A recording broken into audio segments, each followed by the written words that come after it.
3 ஆண்டுகளாக ஆட்டோமீட்டர் கட்டணத்தை நடைமுறைப்படுத்த முடியாத தமிழக அரசு. சரிங்களா, அதற்கு பாருங்க 9/5/2022 நடந்திருக்கு. இன்றைக்கு வரைக்கும் இந்த கட்டணத்தை நடைமுறைப்படுத்த முடியாத தமிழக அரசு இன்னைக்கு மினி பஸ்ஸோட கட்டணத்தை மாற்றி அமைக்கிறாங்க. இந்த கட்டணத்தை வந்து நாங்க முறைப்படுத்தி இந்த கட்டணத்தை வாடிக்கையாளர்கள்ட்ட வாங்குவோம் அப்படின்றத தெளிவுபடுத்தி என்ன பண்ணிருக்கிறோம் அப்படின்னா, இந்த கட்டணத்தை வாடிக்கையாளர்கள்ட்ட நாங்க முறையா வாங்குவோம். ஏன்னா இன்னைக்கு வாடிக்கையாளர்கள்ட்ட இருக்கக்கூடிய மிகப்பெரிய ஒரு குற்றச்சாட்டு என்னன்னு பாத்தீங்கன்னா, ஆட்டோ ஓட்டுநர்கள் ஆளுக்கு ஒரு கட்டணம் வாங்குறாங்க. சரியான கட்டணங்களை வாங்கினால் நாங்க வழங்குறதுக்கு தயாரா இருக்கிறோம்.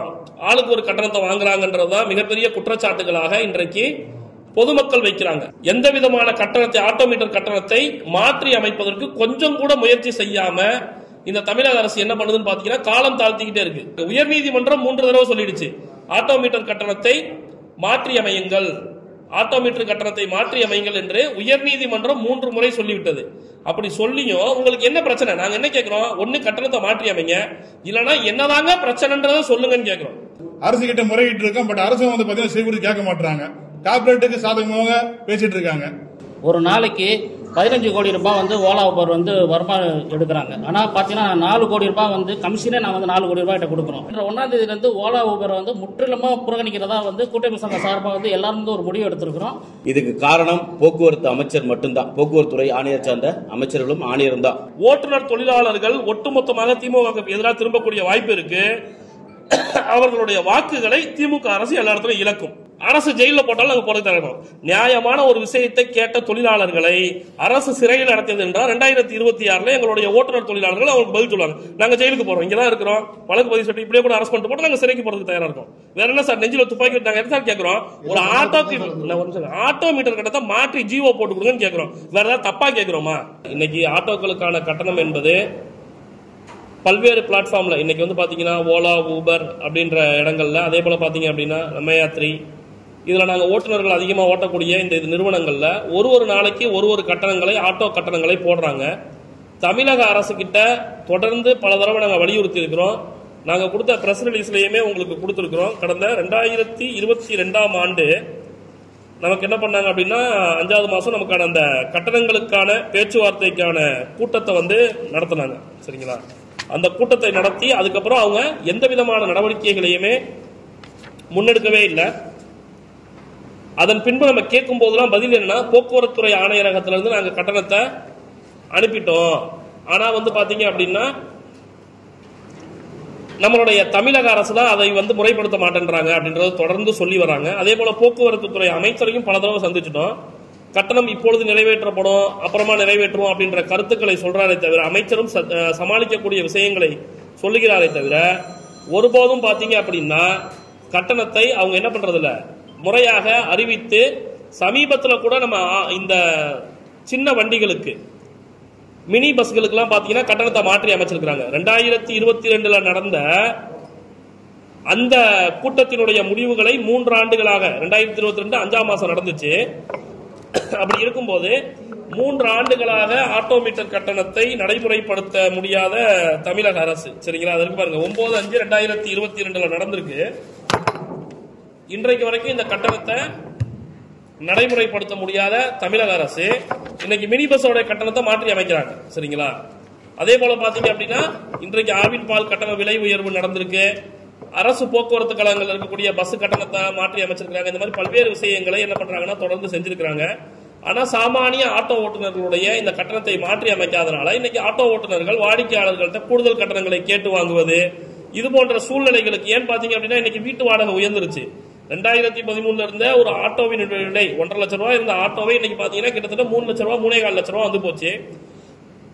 ஒரு 3000 ரூபாய் இந்த இன்சூரன்ஸ் இன்னைக்கு 7000 ரூபாய் 8000 ரூபாய் ஆகி போச்சு. உதிரி பாகங்களுடைய விலைகள் உயர்ந்து போச்சு, வீட்டு வாடகை உயர்ந்திருக்கு. இதெல்லாம் சமாளிக்க முடியாதனால கட்டணத்தை இது பண்ணிருக்காங்க. அதை நாங்க முறைப்படுத்தி இருக்கிறோம். எங்களுடைய ஒரு கட்டணமாக, புதிய கட்டணமாக இந்த கட்டணத்தை வந்து நாங்க முறைப்படுத்தி இந்த கட்டணத்தை வாடிக்கையாளர்கள்ட்ட வாங்குவோம் அப்படின்றத தெளிவுபடுத்தி என்ன பண்ணிருக்கிறோம் அப்படின்னா, இந்த கட்டணத்தை வாடிக்கையாளர்கள்ட்ட நாங்க முறையா வாங்குவோம். ஏன்னா இன்னைக்கு வாடிக்கையாளர்கள்ட்ட இருக்கக்கூடிய மிகப்பெரிய ஒரு குற்றச்சாட்டு என்னன்னு பாத்தீங்கன்னா, ஆட்டோ ஓட்டுநர்கள் ஆளுக்கு ஒரு கட்டணம் வாங்குறாங்க.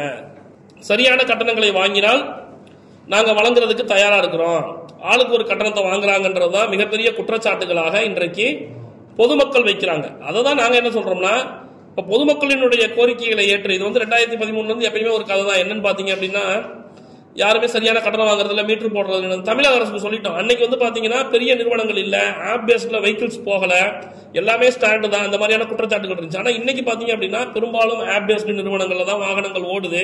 ஒரு கட்டணத்தை முறைப்படுத்தினால் அதை நாங்க ஃபாலோ பண்றதுக்கு தயாரா இருக்கிறோம். ஃபாலோ பண்ணாதவர்கள் மீது நீங்க நடவடிக்கை எடுக்கின்றத தொழிற்சங்கங்கள் நாங்களே சொல்லிட்டோம். அப்படி இருந்து கூட ஒரு கட்டணத்தை எந்தவித வகையிலையும் மாற்றி அமைப்பதற்கு ஒரு முயற்சியை கூட, எந்த விதமான கட்டணத்தை, ஆட்டோமீட்டர் கட்டணத்தை மாற்றி அமைப்பதற்கு கொஞ்சம் கூட முயற்சி செய்யாம இந்த தமிழக அரசு என்ன பண்ணுதுன்னு பாத்தீங்கன்னா காலம் தாழ்த்திக்கிட்டே இருக்கு. திமுக அரசு இன்றைக்கு பொறுப்பேற்று 4 ஆண்டுகள் ஆகி போச்சு. அவங்க ஆட்சிக்கு வரும்போது அவர்கள் கொடுத்த வாக்குறுதிகள்ல ஆட்டோ தொழிலாளர்களுக்கும் பல்வேறு வாக்குறுதிகளை கொடுத்தாங்க. அப்படி இருக்கும்போது பாத்தீங்க அப்படின்னா நாங்க இன்றைக்கு நீங்க கொடுத்த வாக்குறுதிகளே ஒரு சில விஷயங்களை நிறைவேற்றல. ஆட்டோ தொழிலாளர்கள் கொடுத்த வாக்குறுதிகளையே நாங்க என்ன சொல்றோம், ஆட்டோ மீட்டர் கட்டணத்தை பண்ணி கொடுத்தீங்கனாலே எங்க வாழ்வாதாரம் நல்லா இருக்கும், பொதுமக்களுக்கும் வாடிக்கையாளர்களுக்கும் இருக்கக்கூடிய சண்டை சச்சரவு இந்த பிரச்சனைகள்லாம் தீரும், அதை ஃபாலோ பண்றதுக்கு நாங்க தயாரா இருக்கோம் அப்படின்றத நாங்க தெளிவா கேட்டுட்டோம்.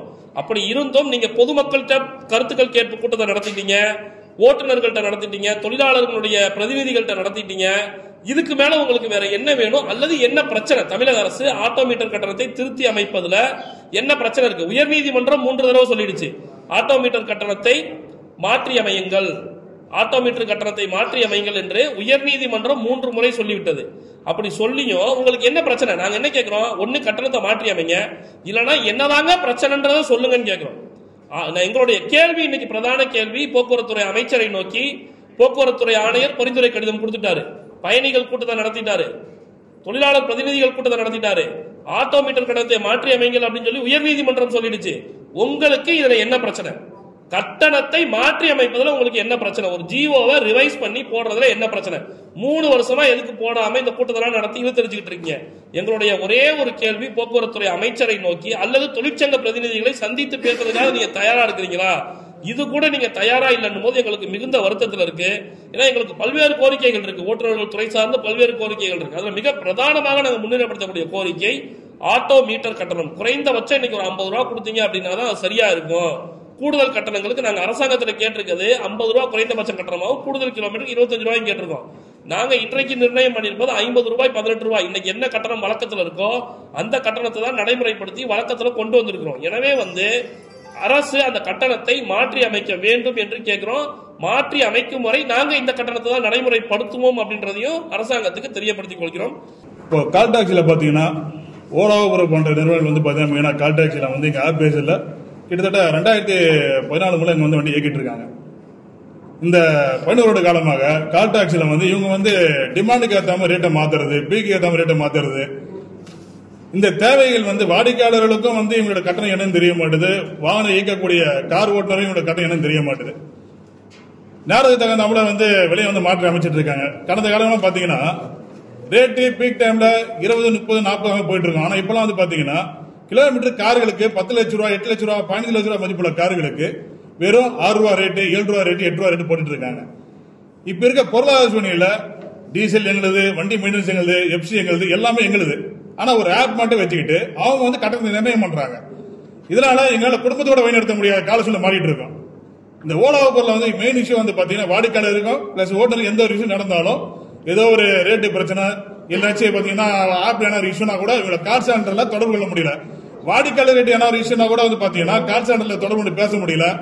வாடிக்கையாளர் புகார் கொடுத்தாங்கன்னா அவங்க வந்து ஐடியா லாக் பண்ணிடுறாங்க ஓலா ஊபர்ல. தொடர்ந்து இந்த பல இன்னல்களை வந்து இந்த கார்பரேட் நிறுவனம் கிட்ட சந்திச்சுட்டே இருக்கும். ஆனா இதற்கான நிறைவேற்றிக்கூடிய பல அரசாங்கம் கிட்ட பல கோரிக்கை முன்னே வச்சிருக்கோம், பல போராட்டங்களை பண்ணிட்டு இருக்கோம். தொடர்ந்து கிட்டத்தட்ட ஒரு 6 வருஷமா அரசாங்கத்திட்ட கார்பரேட் நிறுவனம் முறைப்படுத்துங்க, கால் டாக்ஸி ஓட்டுநர் பல பேர் இருக்கும், பல பேர் எங்க தொழில் சார்ந்து இங்க வந்து வண்டி இயக்கிட்டு இருக்காங்க. பட் ஆனா கரெக்டான எங்க வருவாய் இல்ல, அரசு கிட்ட முறையிட்டு இருக்கோம். பட் அரசு வந்து பாத்தீங்கன்னா செய்தி கேட்க மாட்டாங்க, கார்பரேட்டுக்கு சாதகமாக பேசிட்டு இருக்காங்க. இப்போ லாஸ்டா பாத்தீங்கன்னா இந்த 2 வீலர் டாக்ஸி அந்த மாதிரி தான் பண்ணாங்க. டிசம்பர் 10 ஒரு போராட்டம் பண்ணோம். அந்த போராட்ட விலை என்ன உங்க எல்லாருக்குமே தெரியும். இந்த அடிப்படையில் நாங்க கூட்டமைப்பு சங்கம் சார்பாக என்ன பேசிட்டு இருக்கோம்னா, வண்டி எங்களுது, கட்டணம் எங்களுது, கரெக்டான ஒரு வாடிக்கையாளருக்கு கொடுக்க வேண்டிய தொகையை நாங்க பிக்ஸ் பண்றோம். அதன் அடிப்படையில் கூட்டமைப்பு சங்கம் எல்லாம் இணைந்து மினி, செடான், எஸ்யூவி போன்ற வாகனங்களுக்கு ஒரு நல்ல ஒரு கேட்டகரி உள்ள வாடிக்கையாளர்களுக்கும் ஓட்டுநர்களுக்கும் எந்த ஒரு கஷ்டம் இல்லாம ஒரு ரேட்டை கொண்டு வந்திருக்கோம். மினிக்கு வந்து 130 ரூபாவும், செடான் வண்டிக்கு 150 ரூபாவும், எஸ்யூவி வண்டிக்கு 250 ரூபா மினிமம் 4 கிலோமீட்டருக்கு இந்த பேஸ் ஃபேரை பிக்ஸ் பண்ணணும் என்று நம்ம யாத்திரி டாக்ஸினா போன்ற நிறுவனங்கிட்ட பேசியிருக்கோம்.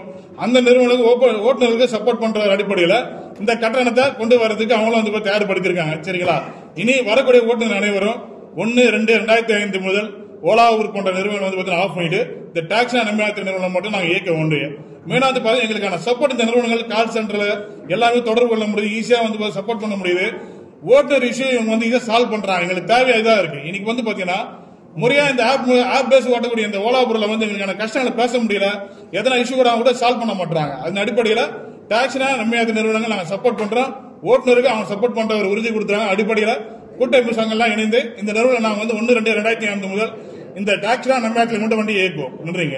எல்லாரும் சேர்ந்து வந்து ஓலா ஊபரை முற்றிலுமாக வந்து புறக்கணிக்கணும். ஏன் அப்படின்னு கேட்டிங்கன்னா, ஒரு நாளைக்கு 15 கோடி ரூபாய் வந்து ஓலா ஊபர் வந்து வருமானம் எடுக்கிறாங்க. ஆனால் பார்த்தீங்கன்னா 4 கோடி ரூபாய் வந்து கமிஷனே நான் வந்து 4 கோடி ரூபாய்கிட்ட கொடுக்குறோம். இதே பார்த்தீங்கன்னா நம்ம யாத்திரையில் பார்த்தீங்கன்னா போன வருஷம் இதே 15 கோடி ரூபாய் தான். ஆனால் ஒரு கஸ்டமர்கிட்ட ஒரு 200 ரூபாய் பணம் வாங்குறோன்னா நாங்கள் வந்து 150 ரூபா கொடுத்துட்டு 150 ரூபா தான் எங்கள் பாக்கெட் எடுத்துகிட்டு போகிறோம். ஆனால் இதே வந்து நம்ம யாத்திரை அப்படின்னு பார்த்தீங்கன்னா வாங்குற 200 ஒரு நாளைக்கு 60 ரூபாய் 50லேருந்து 60 ரூபாய் நாங்கள் கட்டினா சந்தா பணம் நாங்கள் கட்டிட்டு. ஆனால் இதே பார்த்தீங்கன்னா ஓலா ஊபரில் வந்து 45% நாங்கள் வந்து கொடுத்துட்டு தான் வந்து இதனால் வந்து ரொம்ப மன உளைச்சலாகி தான் வந்து இந்த வருகின்ற 1ஆம் தேதியிலேருந்து ஓலா ஊபரை வந்து முற்றிலுமாக புறக்கணிக்கிறதா வந்து கூட்டமைப்பு சங்க சார்பாக வந்து எல்லாரும் வந்து ஒரு முடிவு எடுத்திருக்கிறோம். இது வந்து இந்த எல்லாரும் டிரைவரும் வந்து கடைப்பிடிப்பாங்க என்பதை நான் தெரிவிச்சேன். ஒருங்கிணைந்த இந்த ஓட்டுநர் தொழிற்சங்கமானது தொடர்ந்து பார்த்தீங்கன்னா பல போராட்டங்கள் பண்ணிட்டு இருக்கிறோம். இதுக்கு காரணம் போக்குவரத்து அமைச்சர் மட்டும்தான். போக்குவரத்து துறை ஆணையர் சார்ந்த அமைச்சர்களும் ஆணையரும் தான். போக்குவரத்து அமைச்சர்கிட்ட பலமுறை மனு கொடுத்தும் பலமுறை தொடர்பு கொண்டும் எந்த ஒரு நடவடிக்கையும் ஆட்டோமீட்டராக இருக்கட்டும், இந்த கால் டாக்ஸியை முறைப்படுத்தக்கூடிய இந்த ஆப் பேஸ்ல ஓடக்கூடிய அனைத்து கார்பரேட் கம்பெனியும் முறைப்படுத்தக்கூடிய மோட்டார் அக்ரிகேட்டர் ரூலை வந்து அமல்படுத்த சொல்லி பலமுறை மனு கொடுத்துருக்கிறோம். ஆனால் போக்குவரத்து அமைச்சர் அவர்கள் என்ன சொல்றாங்கன்னா, நாங்கள் பண்றோங்கிற ஒரே காரணம் தான் சொல்றாங்க. ஆனால் போக்குவரத்தை சார்ந்த அதிகாரிகள், அதாவது ஆணையராக இருக்கட்டும், அது கீழே கூட அடிஷனல் இணை துணை அனைவருமே என்ன சொல்றாங்க, எங்களோட பணி முடிஞ்சிடுச்சு. ஆட்டோமீட்டர் கட்டணமாக இருக்கட்டும் அல்லது மோட்டார் அக்ரிகேட் ரூலை அமல்படுத்தக்கூடிய விஷயமா இருக்கும், எல்லாமே தமிழக அரசுகிட்ட நாங்கள் சொல்லிட்டோன்னு சொல்லி தொடர்ந்து சொல்லிட்டு இருக்கிறாங்க. இது சம்பந்தமா பல போராட்டங்கள் நடத்தும் போது கூட நம்ம வந்து அந்த போராட்டத்தின் வாயிலாக அரசுக்கும் சரி அந்த துறையை சார்ந்த அமைச்சருக்கும் ஆணையருக்கும் நான் சொல்லக்கூடியதுன்னா, இந்த போராட்டம் வரக்கூடாதுன்னு தான் நாங்கள் நினைக்கிறோம். ஆனால் போராட்டத்தை உருவாக்கக்கூடியதே போக்குவரத்து துறை சார்ந்த அமைச்சரோட கையில தான் இருக்கு. தமிழக அரசுக்கு சரியான முறையில் அந்த ஆட்டோ ஓட்டுநரோட குறைகள் 13 வருஷம் ஆகுது, 11 வருஷம் ஆகுது, இதுவரை அந்த ஆட்டோமீட்டர் கட்டணம் முறைப்படுத்தவே இல்லை. அந்த பழைய கட்டணம் தான் இருக்குது. அதுக்காக கூட்டமைப்பு சங்க சார்பா நாங்கள் மிகப்பெரிய ஒரு அழுத்தத்தை கொடுத்துருக்கிறோம். அதே மாதிரி பார்த்தீங்கன்னா ஓலா ஊபர் இது போன்ற கார்பரேட் கம்பெனியில் ஏன் வாகனத்தை ஓட்டலன்னு பார்த்தீங்கன்னா, கடந்த ஒரு 3 மாதத்துக்கு முன்பு ஒரு ஓட்டுநர் வந்து ஒரு 6 மாசத்துக்கு முன்னாடி ஒரு ஓட்டுநர் இறந்திருக்காரு, முகமது ஷமீர்ன்றது. பாருங்க, இதுதான் அந்த ஓட்டுநருக்கு டிரைவிங்ல இருக்கும்போது 5 lakhs வரல இன்சூரன்ஸ் இருக்கு. ஊபர் நிறுவனம் கொடுக்க வேண்டியது இன்சூரன்ஸ், இது வரல அலக்களிக்கிறாங்க. இதை வந்து ரிஜெக்ட் பண்றாங்க. அந்த ட்ரிப் லாஸ்ட் ட்ரிப் வந்து 12:40 எடுத்திருக்காரு. 12:45 வந்து ஓஎம்ஆர் ரோட்ல ரோடு கிராஸ் பண்ணும்போது இறந்திருக்காரு. 5 நிமிஷம் தான் டிஃபரெண்ட்.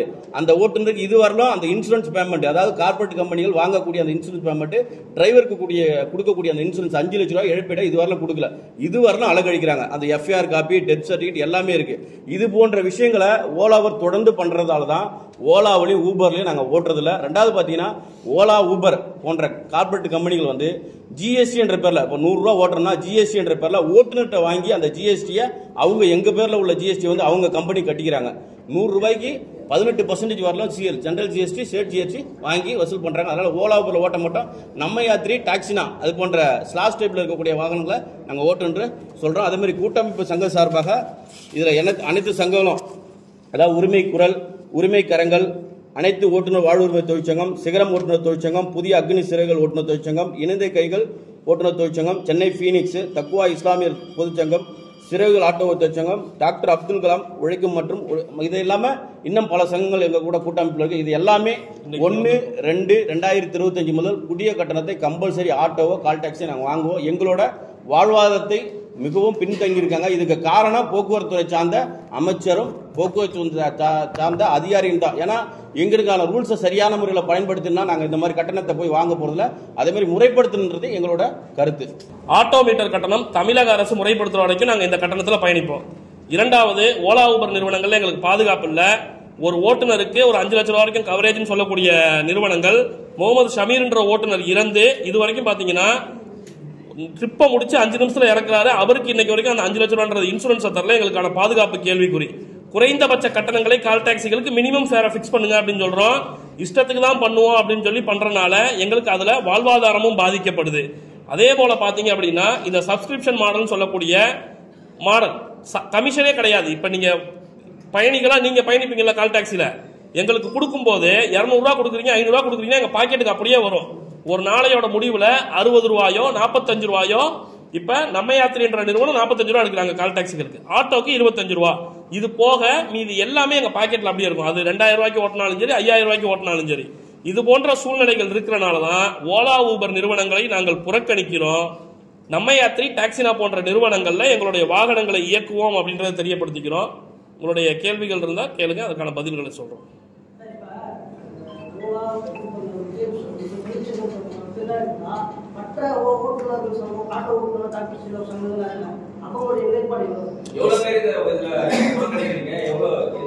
சார் இன்னைக்கு ஒரு கிட்டத்தட்ட ஒரு 40,000 ஆட்டோ கால் டாக்ஸிகள் டெய்லி ஓலா ஊபர்ல லாகின் ஆகுது. அதுல கிட்டத்தட்ட 30,000 ஓட்டுநர்கள். நாங்க இங்க இன்னைக்கு கொடுத்திருக்க இந்த பட்டியல் இங்கே இந்த பிரஸ் மீட்டுக்கு வந்திருக்கக்கூடிய தொழிற்சங்களோட பட்டியல். இதை தாண்டி பல்வேறு தொழிற்சங்கங்கள் எங்களுக்கு ஆதரவு கொடுத்திருக்காங்க, ஓட்டுநர்கள்ட்ட ஆதரவு இருக்கு. எல்லார்கிட்டையுமே இந்த கட்டணத்துக்கு உட்பட ஆட்டோமீட்டர் கட்டணம் உட்பட ஒரு சரியான விஷயம் அப்படின்ற ஒரு என்ன கொடுத்திருக்காங்க, ஆதரவுகளை கொடுத்திருக்காங்க. கிட்டத்தட்ட 80% வாகனங்கள் அந்த 1ஆம் தேதியில இருந்து ஓடாது.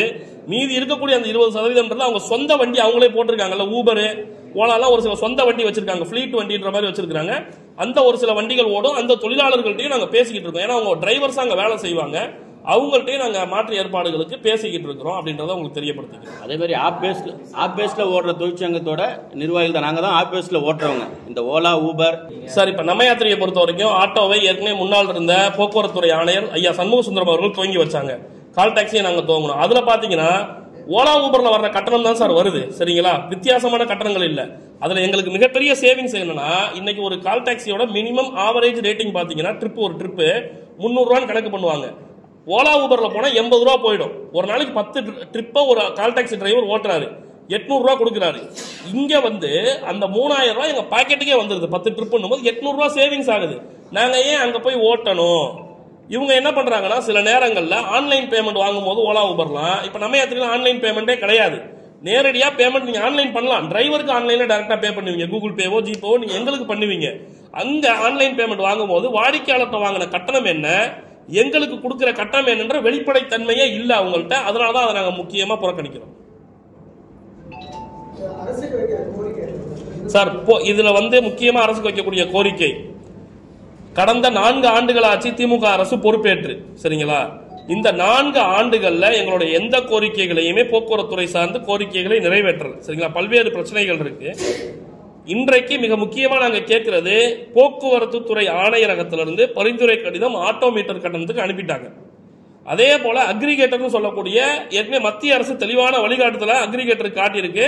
அவங்க தெளிவா சொல்றாங்க, ஒரு அக்ரிகேட்டர் லைசன்ஸ் அப்ளை பண்ணாங்கன்னா 6 மாசத்துல பர்மிஷன் கொடுங்கன்னு சொல்றாங்க. இதுவரைக்கும் இந்த ஓலா ஊபர் இந்த மாதிரி கார்ப்பரேட் நிறுவனங்கள் எல்லாரையுமே தமிழக அரசு முறைப்படுத்தவே இல்லை. அக்ரிகேட்டருக்கான சட்டத்தையும் வரையறை செய்து போக்குவரத்துறை ஆணையர் அனுப்பிட்டாங்க. அப்ப இதெல்லாம் நீங்க நடைமுறைப்படுத்த வேண்டிய அமைச்சர், போக்குவரத்து துறை அமைச்சர் சிவசங்கர் அவர்கள் தொடர்ந்து எங்களை என்ன பண்றாருன்னா புறக்கணிக்கிறார். எங்களுடைய அழைப்புகளை ஏற்க மறுக்கிறார். இதே 2023 மார்ச்ல சட்டமன்ற பேரணி அப்படின்னு சொல்லி நாங்க சொல்லும் போது எங்களை அழைத்து அவருடைய கேபின்ல உட்கார வச்சு பேசினாரு. பேசி அந்த போராட்டத்தை வாபஸ் வாங்க வச்சாரு. எல்லாத்தையும் ஸ்டெப் பை ஸ்டெப்பா செஞ்சு தரணும். இன்னும் 1 வருஷம் இருக்கு, என்ன ஸ்டெப் எடுப்பீங்க, என்ன செஞ்சு கொடுப்பீங்க எங்களுக்கு அப்படின்றத எங்களுடைய மிகப்பெரிய கேள்வி. அமைச்சருடைய இந்த போக்கு தொடர்ந்துச்சுன்னா ஓட்டுநர் தொழிலாளர்கள் ஒட்டுமொத்தமாக திமுக எதிராக திரும்பக்கூடிய வாய்ப்பு இருக்கு. அவர்களுடைய வாக்குகளை திமுக அரசு எல்லா இடத்துலையும் இழக்கும். சார் இப்போ இந்த பேரை வந்து உங்களுடைய டிமாண்ட் நீங்க அரசுக்கு ஆனா வந்து இந்த பேரை வந்து கவர்மெண்ட் அக்செப்ட் பண்ணாம எப்படி நீங்களே வெளியிடுவீங்க அப்படின்றது எப்படி இருக்கு? சரி இப்ப வந்து பொதுமக்கள் தான் வந்து சஃபர் ஆவாங்க. கவர்மெண்ட் டிசிஷன் எடுக்கணும், ஜிஓ போடணும், உள்துறையில இருந்து அரசாணை வெளியிடணும். அப்படி எதுவும் பண்ணாம நீங்க கட்டணம் வசூலிக்கிறதுன்றது எப்படி இது பண்ண முடியும்? இது வந்து பப்ளிக் தான் சஃபர் ஆவாங்க. சரி இப்ப ஓலா ஊபர் வந்தாங்க, சரிங்களா? ஓலா ஊபர்ல கட்டணம் மாத்தி போடலையா? அப்ப பப்ளிக் சஃபர் ஆகலையா? ஒரு இடத்துக்கு தாம்பரத்துல இருந்து ஒரு அவசரத்துக்கு சென்ட்ரலுக்கு ரயில் பிடிக்க வரக்கூடிய ஒரு கஸ்டமர் சரிங்களா, ஒரு 700 ரூபா கால் டாக்ஸி கட்டணமாகும், ஆட்டோக்கு ஒரு 500 ரூபாய் 550 ரூபா கட்டணமாகும். இதை நார்மலா வாங்கக்கூடியவங்க நீங்க வார விடுமுறை நாட்கள்ல இல்ல தீபாவளி நாட்கள்ல வாடிக்கையாளரை அடிச்சு புடுங்குற கதையா 1500 ரூபா 2000 ரூபா ஃபேர் வாங்குறீங்களே, அதுல வாங்கி எங்களுக்கு ஓட்டுநருக்கு வரதுல நீங்க நல்லா புரிஞ்சுக்கணும். இந்த பீக் கவர் சார்ஜஸ்ல மிகப்பெரிய ஊழல் நடக்குது. அதை எடுக்கிறதே அந்த நிறுவனங்கள் தான். ஆன்லைன் பேமெண்ட் பண்ணி என்ன பண்ணீங்கன்னே தெரியாது. அப்ப பண்றீங்கல்ல, அப்ப பப்ளிக் சஃபர் ஆகி எத்தனை தடவை கம்ப்ளைண்ட் கொடுத்துருக்காங்க. இதை நடவடிக்கை எடுக்காத அரசு.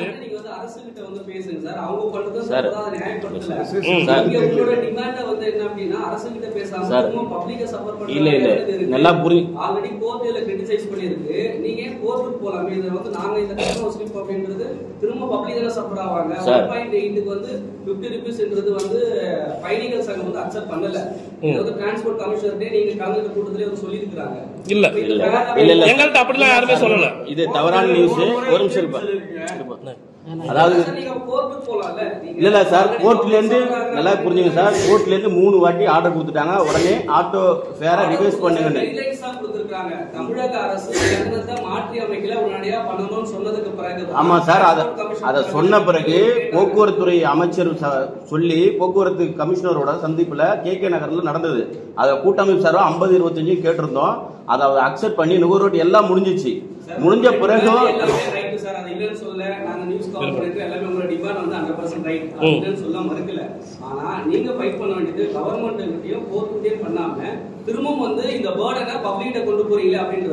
ஒரே பப்ளிக் கொண்டு போல. எல்லா பப்ளிக்கோட டிமாண்ட் இன்னைக்கு என்ன தெரியுமா இருக்கு? ஒரே கட்டணத்தை வாங்குங்கன்றதான் பப்ளிக்கோட டிமாண்ட். அந்த ஒரே கட்டணத்தை தான் நாங்கள் சார் அரசு நிர்ணயிக்கலன்னு சொல்லும் போது அரசு நிர்ணயிக்க மாட்டேன்னு சொல்லி அடம்பிடிக்கும் போது அப்ப எங்களுக்கான கட்டணத்தை நாங்க வாங்காம சார் நாங்க வீட்டு வாடகை கொடுக்க தேவையில்லையா, எங்க பிள்ளைகளை நாங்க படிக்க வைக்க தேவையில்லையா, கந்து வட்டிக்காரங்கள்ட்ட இன்னைக்கு மாட்டிக்கிட்டு இருக்கிறோமே, கந்து வட்டிக்காரங்கள்ட்ட நாங்க பார்த்து பிக்ஸ் பண்ண மாட்டோம் சார். நாங்க இப்ப முடிவு பண்ணிருக்கிறோம். நாங்க அடுத்த ஓராண்டு காலத்துக்கு நாங்க பண்ணிக்கிட்டு இருக்கோம் சார். சார் பண்ணாம இல்ல சார். இருங்க, டிசம்பர் 10ஆம் தேதி போராட்டம் நடத்துறோம் சார். என்ன நடந்துச்சுன்னு கேளுங்க. 3 பேரை அரெஸ்ட் பண்ணி நடுராத்திரியில ரிமாண்ட் பண்ணிருக்காங்க. 2 தொழிற்சங்க தலைவர்கள் மீது வழக்கு போட்டிருக்காங்க.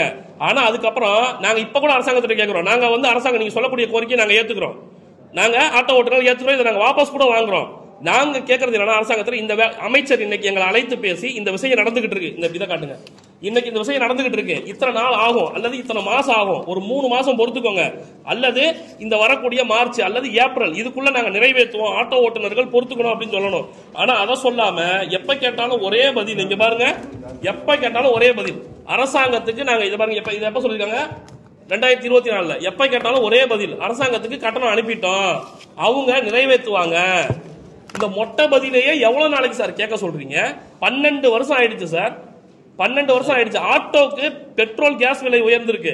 12 வருஷமா எத்தனை போராட்டம், வழக்கு, தொழிலாளிகள் கைது. இதை தாண்டி நீங்க என்ன பண்ணிட்டீங்க எங்களுக்கு? அப்புறம் நாங்க என்ன பண்ண முடியும்? இதுக்கப்புறம் என்னதான் பண்றது சார்? எப்படி சார் வசூல் பண்ண முடியும்? வசூல் பண்ணவே முடியாது சார். 2013 ரேட் ஃபிக்ஸ் பண்ணும்போது ஒரே நிமிஷம் 2013 சார், அதான் சார் 2013 அரசு வந்து ரேட் ஃபிக்ஸ் பண்ணும்போது ஒரே இருங்க நான் அப்படியே இருங்க. தொழிற்சங்கம் இல்ல, AITC இல்ல, LPF இல்ல, அண்ணா தொழிற்சங்க பேரவை இல்ல, இதெல்லாம் பெரிய தொழிற்சங்கங்கள் எல்லாருமே இருக்கிறாங்க. இதுல நீங்க மட்டும் இது ஒரு பேர இது பண்ணிட்டு நாங்க சென்னையில வசூலிப்போம் அப்படின்னா அதுதான் சார். அத கேள்விகளை சார் இல்ல இந்த கேள்விகளை நீங்க சொன்ன தொழிற்சங்கங்கள்ட்ட கேட்கணும் சார். அந்த தொழிற்சங்கங்கள் இருக்கக்கூடிய தொழிலாளிகளும் எங்களுக்கு ஆதரவு கொடுக்குறாங்க. நீங்க இது அந்த தொழிற்சங்கங்கள்ட்ட இந்த கேள்விகளை கேளுங்க. இந்த கேள்விகளை தொழிற்சங்கள்ட்ட கேளுங்க. அந்த தொழிலாளிகள் எங்களுக்கு ஆதரவு இருக்கிறாங்க. நாங்க சொன்ன தொழிலாளிகளும் எங்களுக்கு ஆதரவு இருக்காங்க. அதனாலதான் அவங்க பொதுமக்களை சந்திக்க பயப்படுறாங்க, ஓட்டுநர்களை சந்திக்க பயப்படுறாங்க. நான் கேட்கிறேன், இதை கேள்வி கேட்கறீங்கல்ல, அவங்களுக்கு எத்தனை ஆட்டோ ஸ்டாண்ட் இருக்கு? அந்த ஆட்டோ ஸ்டாண்ட்ல போயிட்டு நாங்களாவது சொல்றோம்ல 50-18 வாங்கணும் ஒரு கட்டணம் சொல்றோம்ல, நீங்க அவங்கள்ட்ட போய் என்ன கட்டணம் வாங்குவீங்கன்னு கேட்டு பாருங்க, அதுக்கு பதில் இருக்கான்னு பார்ப்போம். நாங்க இப்பயும் சொல்றோம், இப்ப சொன்னீங்கல்ல இங்க இருந்து இவ்வளவு வாங்குறீங்க, பொதுமக்கள் பாதிக்கப்படக்கூடாது, சண்டை வரக்கூடாது தொழிலாளிக்கும் பொதுமக்களுக்கும். சார் எங்களாலையும் வாழ முடியல, விஷயத்தை புரிஞ்சுக்கோங்க. வீட்டு வாடகை கொடுக்க முடியல, பிள்ளைங்களை படிக்க வைக்க முடியல, நிறைய பிரச்சனைகள் இருக்கிறோம். அப்ப ஒரு குறைந்தபட்சம் ஒரு ரெகுலேஷன் பண்ணணும் பொதுமக்களுக்கும் நமக்கு. இப்ப கூட நாங்க இதை உடனே இன்னைக்கு அறிவிச்சு செய்யல. சார் போயிடல. நீதிமன்றத்தை பொறுத்த வரைக்கும் முயற்சிகள்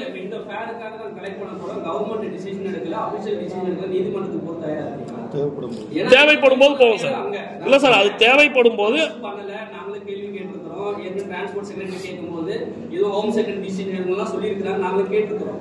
நீங்க ஃபைட் பண்ண வேண்டியது கவர்மெண்ட் கிட்ட கோர்ட். இப்போ நீங்க இந்த ஃபேர் நாங்க கலெக்ட் பண்ண போறோம்னு கவர்மெண்ட் சேலஞ்ச் பண்ணி நீங்க கோர்ட்டுக்கு போக தயாரா இருக்கீங்களா? கண்டிப்பா சார், அதுக்கான தேவைப்படும் போது நாங்க போவோம் சார். அதுக்கான ஆலோசனை பண்ணிட்டு போவோம். கோர்ட்டுக்கு போனா நேரம் தான் வீணாகும். நேரம் தான் வீணாகும். என்ன சார், எங்களுடைய கூட்டமைப்புல 10,000க்கும் மேற்பட்ட தொழிலாளர்கள் இருக்காங்க சார். 10,000க்கும் மேற்பட்ட தொழிலாளர்கள் எங்களுடைய கூட்டமைப்புல இருக்கிறாங்க. ஆமா, நடவடிக்கை எடுக்கட்டும் சார். அந்த நடவடிக்கை தாங்கிறதுக்கு தயாரா இருக்கிறோம்.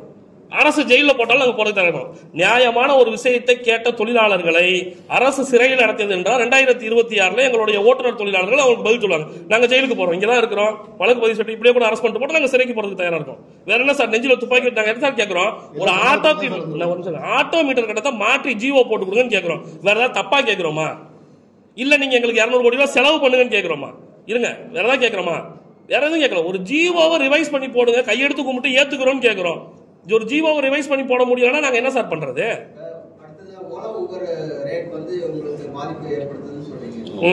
ஆனா அவங்க நிர்ணயிக்கிற கட்டணத்தையே நீங்க வந்து அவங்க ஏத்துக்கிறது இல்லையா? சவாரி கூப்பிட்டு அந்த இதுக்கு நீங்க ஃபாலோ பண்றது இல்லையா? சார் ஒரு நிமிஷம், அவங்க வந்து நிர்ணயிக்கிற கட்டணத்தை வந்து பாதி அவங்க பிடிக்கிறாங்களே, 30 to 40% அவங்க எடுத்தா நாங்க எப்படி வர முடியும்? அது அதை முறைப்படுத்துறது யாரு சார்? அதை முறைப்படுத்துறது அரசாங்கம், அரசு அதிகாரிகள் முறைப்படுத்தணும். அதை தான் நாங்க தொடர்ந்து குரல் கொடுத்துட்டு இருக்கிறோம். குரல் கொடுக்கறவங்க மீது வழக்கு பதிவு பண்ணிட்டு இருக்காங்க. புரியுதுங்களா? உங்களுடைய பிரச்சனை வந்து கம்பெனிக்கும் நீங்க முதல்ல அவங்க கிட்ட ஏத்துக்கிட்டு நீங்க சவாரிக்கு ஒத்துக்கிறீங்க, பப்ளிக்கு வராங்க. நீங்க உங்ககிட்ட பிரச்சனை இருக்கும்போது உங்களுக்கு கமிஷன் கிடைக்கலன்றதுக்காக கஸ்டமர் சார் எங்களுக்கு நீங்க வேண்டாம்னா நீங்க க்ளோஸ் பண்ணணும். ஆனா யாருமே க்ளோஸ் பண்றது அந்த பர்டனே கஸ்டமர் தலையில தான் சேர்க்கிறீங்க. அதுக்கு என்ன பதில் உங்களுக்கு? சார், இந்த ஓலா ஊபரை முறைப்படுத்துறது அரசு தானே முறைப்படுத்தணும். அவங்களோட ஆபீஸ் எங்க இருக்கு, அவங்க ஒரு ட்ரிப்புக்கு எவ்வளவு கமிஷன் எடுக்கிறாங்க, அவங்கள சோதிக்கிறது யாரு? அவங்க தான் பல முறை இது சம்பந்தமா அமைச்சர்கிட்டையும் சரி போக்குவரத்து ஆணையர்கிட்டையும் நாங்க மனு கொடுத்துருக்கிறோம். மனு கொடுத்து இருங்க சார் ஒரு நிமிஷம், அந்த ஃபேர ஒரு நிமிஷம் நீங்க புரியுது சொல்றது. ஓலா ஊபர்ல நீங்க வந்து அவங்க கிட்ட நீங்க பேசிக்கிட்டீங்க, உங்க ரெண்டு பேருக்குள்ள ஒரு ஒத்துழைப்பு வந்துச்சு. ஓகே, அதுக்கப்புறம் கஸ்டமர் உங்களுக்கு கால் பண்றாங்க. அப்போ நீங்க அது ஒத்துக்கு வரதில்லை. வரதாண்டா அப்பவே உங்களுக்கு போனும் பண்ண மாட்டீங்க, உங்களுடைய இதுல இருந்து தான் மெசேஜ் அனுப்புவீங்க, இந்த அமௌண்ட்டுக்கு வரீங்களா அப்படின்னு. அப்படி இல்லைன்னா நீங்க என்ன பண்ணணும், நீங்க கேன்சல் பண்ணணும். ஆனா எத்தனை பேர் கேன்சல் பண்றீங்க சார்? சார் இதுக்கு தீர்வு காணக்கூடிய வகையில தான் இப்ப நம்ம யாத்திரையில 1ஆம் தேதியில இருந்து ஓட்டுவோன்றதை நாங்க தெளிவா சொல்லிட்டோம். ஓலா ஊபர்ல ஓட்ட மாட்டோம்னு. என்ன சார், இப்பதானே சார் சொல்லிருக்கோம். எங்களுக்கு ஒரு நிறுவனம் இப்ப ஆதரவு கொடுத்திருக்காங்க, சரியான முறையில் நடந்துகிட்டு இருக்கு. அந்த நிறுவனம் இன்னைக்கு வரைக்கும் பெங்களூர்ல ஒரு நாளைக்கு 1.5 லட்சம் ட்ரிப்பை ரன் பண்றாங்க. ஒரு வருஷமா அங்க தொழிலாளி கிட்ட 25-45 மட்டும் தான் வாங்குறாங்க. இந்த பிரச்சனைகள் அவர்கள்ட்ட இல்ல. எங்களுடைய கூட்டமைப்பு சார்பா நாங்க இப்பதான் தெளிவான முடிவுகள் எடுத்திருக்கோம். எங்களதுல ஆப் பேஸ்ல ஓட்டக்கூடிய டிரைவர்ஸோடைய கூட்டமைப்பு நாங்க தான். எங்களை தாண்டி வேற எந்த சங்கங்களும் அதுல ஆப்ல ஓட்டக்கூடியவங்களுக்கு செயல்படல. இந்த முடிவு வாடிக்கையாளர்களுக்காக தெளிவாக இருக்கும். 1ஆம் தேதியில இருந்து நீங்க நம்ம யாத்திரையில புக் பண்ணி பாருங்க, இந்த பிரச்சனைகள் நிச்சயமாக இருக்காது அப்படின்றது நாங்க சொல்றோம். அதை தாண்டி ஒரு சிலர் இந்த மாதிரியான தவறுகள் செய்வாங்க. எல்லாருமே கரெக்டா இருப்பாங்கன்னு சொல்ல முடியாது. இல்ல ஒரு சார் நீங்க நடந்ததை சொல்றீங்க. இனிமேல் நடந்தா நாங்க அதுதான் சார் கமிஷனர்ட்ட சொல்றோம். சார் இவங்களை கூப்பிட்டு அக்ரிகேட்டர் ரெகுலேட் பண்ற வரைக்கும் ஒரு 3 மாசத்துக்கு ஒரு தடவை ஒரு கமிட்டி மீட்டிங் போட்டு நடவடிக்கையாவது எடுங்க சார். சின்ன சின்ன பிரச்சனைகளை பேசியாவது தீருங்க. அப்பதான் பொதுமக்கள் பாதிக்கப்பட மாட்டாங்கன்னு நாங்க சொல்றோம் சார். இதை செய்யல அப்படின்னு சொல்லுவோம். அரசாங்கம் இதை செய்யறதுக்கே முன் வரலன்ற போது இந்த நிறுவனங்களோட பேச்சுவார்த்தை நடத்தி எவ்வளவு நாள் ஆச்சு தெரியுமா சார்? உங்களுக்கு தெரியும், நாங்க 2023 இந்த ஏப்ரல்ல போராட்டம் நடத்தணும். அது 24 ஏப்ரல்ல அப்ப பேச்சுவார்த்தை நடத்துறோம்னு சொல்லி அப்ப இந்த சண்முக சுந்தரம் சார் சொன்னாரு. இன்னைக்கு வரைக்கும் அந்த பேச்சுவார்த்தை நடத்தல. அப்ப நடத்தினா நாங்க அதுக்காக போராட்டம் பண்றோம், பேச்சுவார்த்தை நடத்துறோம். நாங்க தான் எல்லாமே பண்ணிக்கிட்டு இருக்கோம். அரசாங்கமும் ஒரு ஸ்டெப் எடுத்தாதான் இந்த விஷயத்துல பயணிகள், தொழிலாளர்கள், அரசு அப்படின்ற ஒரு வட்டத்துக்குள்ள வர முடியும். நாங்க போராட்டம் நடத்துற அன்னைக்கு மட்டும் எங்கள்கிட்ட ஏதாவது பேசுறது, இதை விட்டுட்டு பண்ணா இப்ப நீங்க சொன்னீங்கல்ல பொதுமக்களா நீங்க பாதிக்கப்படுறீங்க, அதனால இந்த கேள்விகள் எல்லாமே சரி. அப்ப இது எவ்வளவு பெரிய செக்டாரு. ஒரு நாளைக்கு ஆட்டோ கால் டாக்ஸிகள்னு ஆப் பேஸ்ல 5 லட்சம் புக்கிங் சென்னையில மட்டும் போகுது. அப்ப 5 லட்சம் வாடிக்கையாளர்கள் சார்ந்த ஒரு பிரச்சனையை அரசு எப்படி கையாளணும், எவ்வளவு துரிதமா கையாளணும், அதுக்கு ஒரு தனியா ஒரு கமிட்டி போடணும். எதையுமே அரசு செய்ய ஒரு கையில ஆண்ட்ராய்டு போன் வச்சிருக்காரு, ஒரு ஐபோன் வச்சிருக்காரு, ஒரே டெஸ்டினேஷனுக்கு புக் பண்றாரு.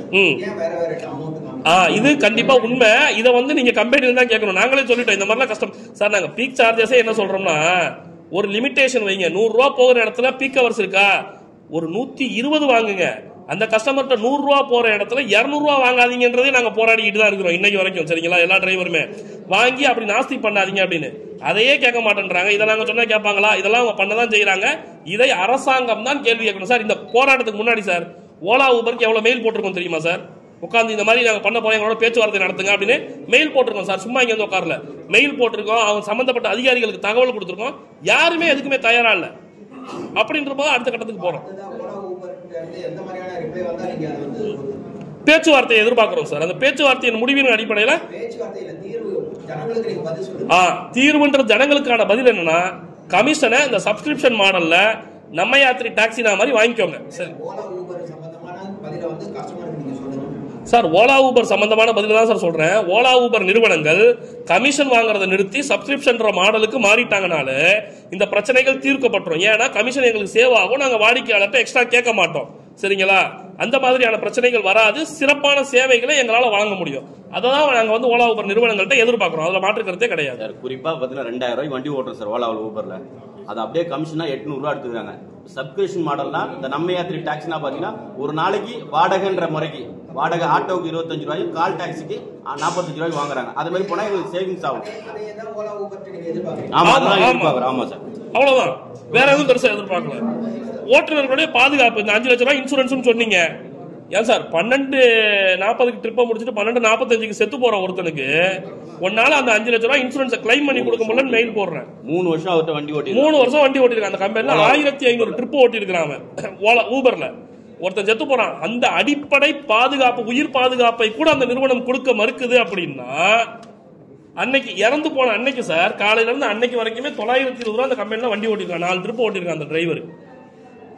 5 நிமிஷத்துல செத்து போறான் ஒரு டிரைவர், ரோடு ஆக்சிடென்ட்ல. அதுவும் அவனுக்கு கூட உயிர் பாதுகாப்பு கொடுக்க முடியலன்னா நாங்க என்ன சார் பண்றோம்?